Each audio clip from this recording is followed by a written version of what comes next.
তোমাদের যে রাতের একটু খাবার করব।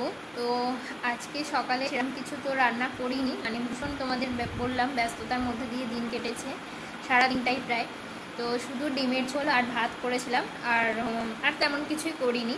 তো ওই জন্য এবেলা তরকারি আছে, ডিমের ঝোল আছে। তোমাদের দাদা আর কি রাত্রেবেলা বললো যে ডিম ভাজা খাবে, তো ওকে ডিম ভেজে দেবো।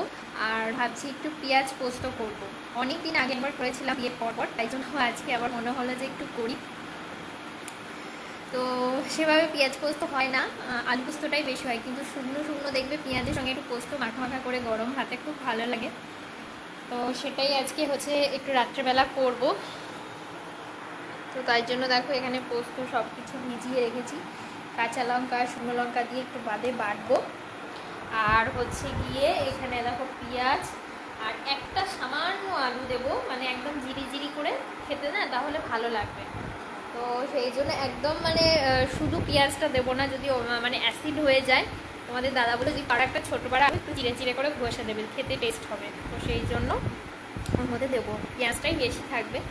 তো এটাই আজকে রাতের খাবার করবো, তাছাড়া ভাতও হবে, ভাত বসাবো। আজকে আর রুটি পরোটা কিছু করিনি, বৃষ্টি হয়নি, সারাদিন প্রচুর রোদ দিয়েছে, এই আর কি। চলো।